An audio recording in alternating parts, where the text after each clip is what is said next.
In 1964, Tezuka Osamu, the father of manga and author of Astro Boy, wrote a chapter called The Greatest Robot on Earth. In this story, a sultan built a robot with the purpose of becoming the king of all robots, and by proxy, ruler over the modern world.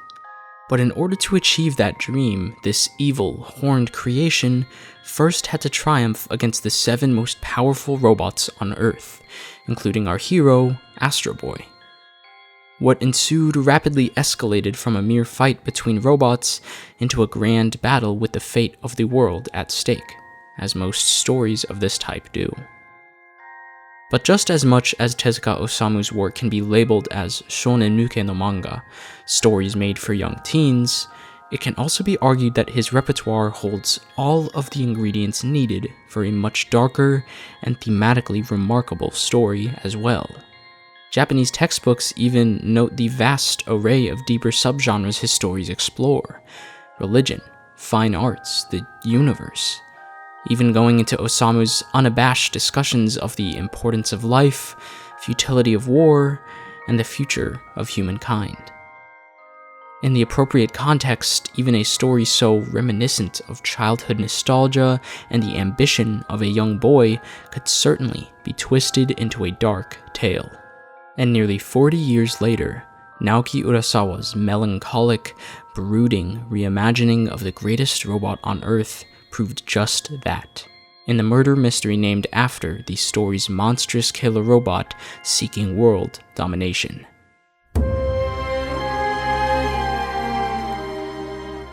What is uniquely interesting about Pluto is that, though it might be chronicled in the annals of time being known as a masterfully warped reimagining of one of Tezuka Osamu's greatest stories, I didn't know this context at all before I read it.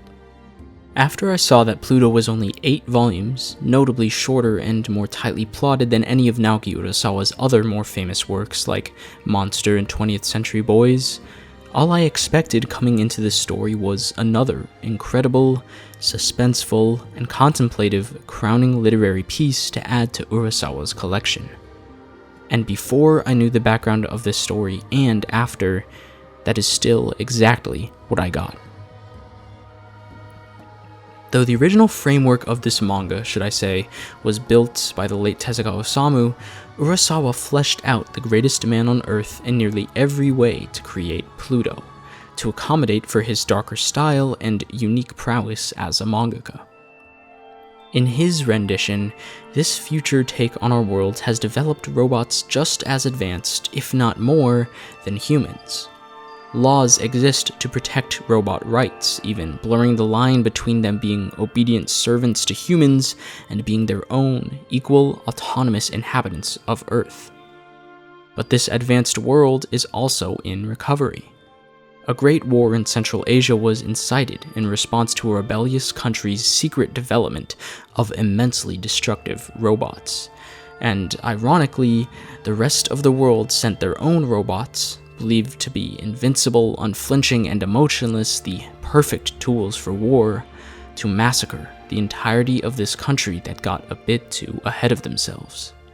The 7 most powerful robots in the world were tasked with the job: Mont Blanc, the beloved lumberjack and heart of Mother Nature; North 2, a reclusive butler; Heracles and Brando, the strongest wrestlers on Earth; Epsilon, a photon-powered pacifist; Gesicht, a Europol detective known for his unrivaled deduction abilities; and of course, Adam, or Astro Boy.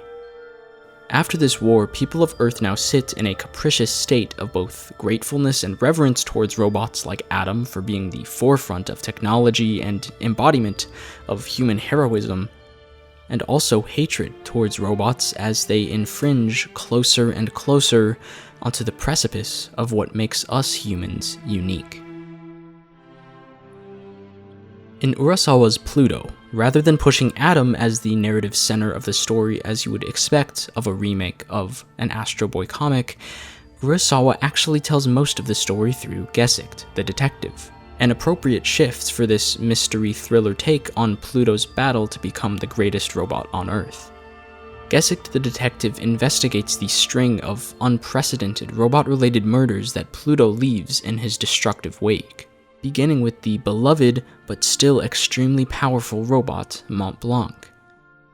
All of the victims are adorned with horns, a symbol of the Roman god of the underworld, Pluto, and a suitable serial killer-esque motif added in by Urasawa.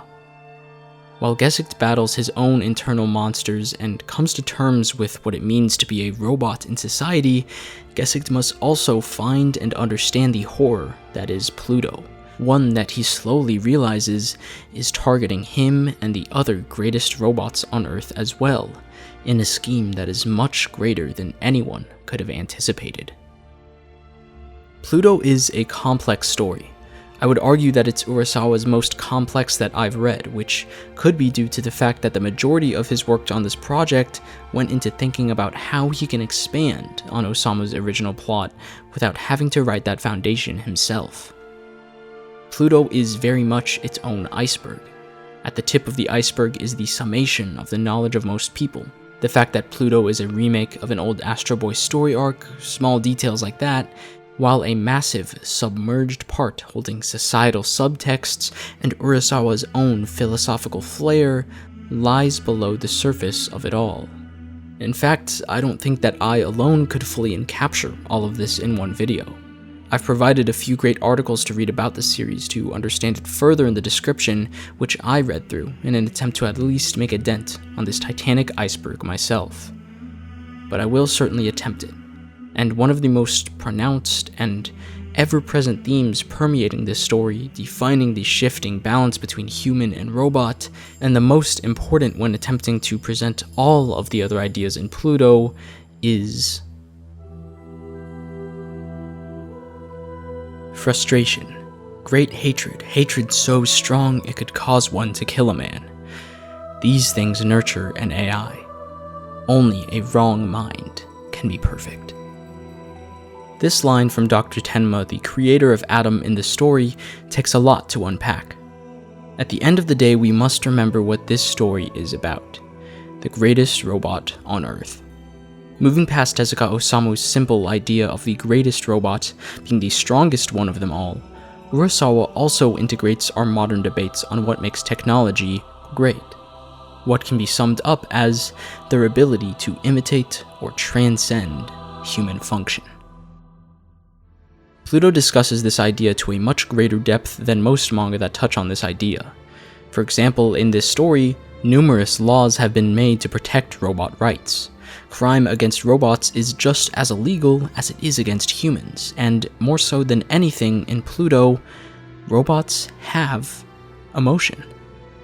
Typical robot stories delve into the gap between humans and robots as this ability to feel emotion, but Pluto does the opposite and looks at what happens when that gap separating them disappears.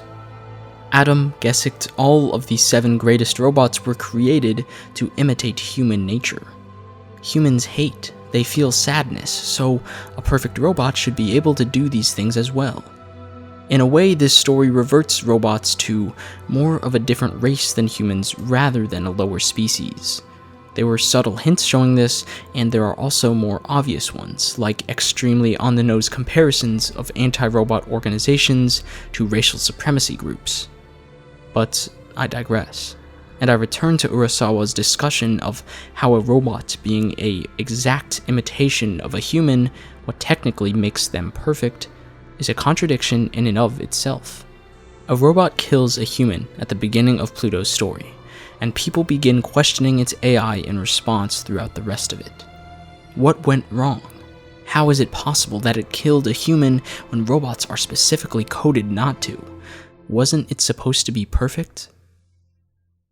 And that is exactly the problem, actually, as Adam notes. A perfection that kills people. Isn't that a human? That robot killing a person did not make him any less perfect, but actually better than other robots because it is now even closer to being human. When a robot begins to surpass its own code even, show emotion and its own volition, it becomes, in a sense, perfect. It is quite ironically a flawless imitation of the very imperfect human. The humans in this story create robots in their own image and strive to make them indistinguishable from us, but then are surprised when they begin expressing human traits of their own. This story is so dark because it makes it clear that humankind's idea of right and wrong, perfect and imperfect, is severely skewed. The main cast of 7 robots actually feel like the morally best characters in the entire series, until we slowly see them show more and more humanity, hatred, and sorrow. And their pursuit of perfection, I suppose, reversely becomes a horrible sight to behold. Urasawa masterfully shifts this balance and makes us favor the robots rather than humans. And nothing in this story embodies that horror of humanity more than its discussion of... Tezuka Osamu first began his career as a mangaka in 1947, in the years following the Second Great World War and a period of both immense strife and post-war recovery for Japan. It makes sense why this same background being added to Pluto would be an appropriate homage to his work. Robot stories typically glorify them as machines of war, tools for utter destruction, but once again, because Pluto uniquely gives its robots emotions, or at least a semblance of them and the ability to feel them, it sheds an entirely different light when they're sent to war. In Central Asia, the mountain of corpses that these 7 sat upon after being called the supposed victors were not just robot bodies to them, not just bits and pieces of mechanical parts, but their own kind. It's even sadder than normal human war because, in this case, the robots didn't have any choice. Adam, Gessex, Heracles, Mont Blanc, they were pitted against the robots that a rogue nation created. They were forced to commit genocide against their own kind without say or volition in the matter. They were given enormous power, only for them to have to use it to slaughter their own race. To punish a country for making weapons of mass destruction, the rest of the world used those same very weapons against them. Is this peace? There is nothing more futile, in my opinion, than that repeating cycle of hatred at the hands of humanity. Osamu, in the original story, actually includes a quote about this, addressing the 7 most powerful robots, asking them, "When will they sit in judgment of the humans who created temporary life out of a limitless lust for power and control, and then destroyed it?" An important detail to note about our 7 main robots is that, even though they experience emotion, they don't understand it. Heracles exists as a robot wrestler after the war, but finds that he can no longer bring himself to destroy his opponents, as they normally do, questioning whether this is what humans call pity. Mont Blanc questions what he's done as he sits upon a battlefield of corpses, feeling what we might call regret. This is important to note because we, as readers, feel such compassion towards these poor beings who've been manipulated into acting on the behalf of humans, given the feeling of pain, sorrow, and hatred that come with it, but aren't able to process it for what it is. It's as if humans want to create robots exactly like them and to create another form of human, but then continue to treat them as nothing more than an amalgamation of parts. It's how Urasawa paints the robots as the best characters in Pluto, and his ability to expose humanity for his horrors that creates one of the deepest stories I've ever read, and one of the best ways to honor the legacy of the father of manga himself. Despite being a rehashing of an old story, Pluto still stands proud among Urasawa's other manga as an impressive piece of literature. It's the kind of story where I think reading it multiple times would greatly benefit anyone seeking to fully understand its societal implications and message for the world. It is the perfect example of what occurs when 2 of the greatest minds come together and make something truly beautiful. As always, this has been the Anime Culture Corner. I hope you enjoyed the video. Don't forget to like and subscribe for future in-depth show, manga, and character analyses.